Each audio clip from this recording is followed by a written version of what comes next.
Guys எல்லாரும் அந்த பெண் குயின் ஸ்டோரியை கேள்விப்பட்டிருப்பீங்க. நானும் கேள்விப்பட்டேன். சப்போஸ் அந்த பெண் குயின் தனியாக போகாமல், தனியாக மவுண்டனை தேடி அவ்வளோ தூரம் போகாமல், அதோடைய கூட்டத்தோடவே அதோடைய ரெகுலாரிட்டியை, அதோடைய சிமெட்ரிக்கலான ஒரு விஷயத்தையே பண்ணிகிட்டு இருந்துச்சுன்னா, இப்போ நம்ம இந்த பெண் குயினை இவ்வளோ பிரபலமாக பேசுவோமான்னு பார்த்தீங்கன்னா கண்டிப்பாக இல்லை. ஏன் அப்படின்னா, அது எனக்கு என்ன வேணும், என்னுடைய பர்பஸ் என்ன, நான் எதுக்கு மற்றவங்கள ஃபாலோ பண்ணணும்னு சொல்லிட்டு எல்லாத்தையும் உதறி தள்ளிட்டு தான் அது தனியாக போயிருக்கு.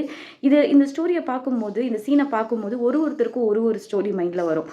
பேஸ்ட் ஆன் தேர் மைண்ட் செட்டாக இருக்கட்டும், இல்லை அவங்களுடைய மனநிலையாக இருக்கட்டும், இதை பேஸ் பண்ணி ஒருத்தருக்கும் ஒரு ஸ்டோரி தெரியும். எனக்கு பர்சனலி தோணுது, எனக்கு எல்லாத்தையும் விட்டுட்டு எனக்கு என்ன தேவையோ அதை தேடி நான் போகிறேன் அப்படின்னு சொல்லிட்டு அது கிளம்புன மாதிரி தான் இருந்துச்சு. நம்ம லைஃப்லையுமே அப்படி தான். நிறைய டைம் வந்து நமக்கு ஏதாவது பண்ணணும்னு இருக்கும். பட் எல்லாரும் இது தானே பண்ணுறாங்க அப்படின்னு சொல்லிட்டு அதையே ஃபாலோ பண்ணிகிட்ருப்போம், இன்க்ளூடிங் மீ. ஸோ அந்த தனியாக ஒரு பாத்தை சூஸ் பண்ணி போகிறதுக்கு வந்து ரொம்ப தைரியம் தேவை என்னை பொறுத்த வரைக்கும். அண்ட் இன்னைக்கு வரைக்கும் ஹிஸ்ட்ரியில் யார் அந்த முடிவு எடுத்திருக்காங்களோ அவங்கள தான் நம்ம அதிகமாக பேசியிருக்கோம் அப்படின்றதும் நிதர்சனமான உண்மை. அண்ட் இந்த ஸ்டோரி, இந்த சீனை பார்த்தோன்னே உங்களுக்கு இந்த பெண் குயினை பார்த்த உடனே என்ன தோணுச்சு, அதை அந்த மலையை தாண்டி போகும்போது உங்களுக்கு என்ன தோணுச்சு அப்படின்றத மறக்காமல் காமெண்ட்ஸில் சொல்லுங்கள். இந்த வீடியோ பிடிச்சிருந்துச்சுன்னா வினி ஸ்பாட்ஸை ஃபாலோ பண்ணிக்கோங்க. பாய்.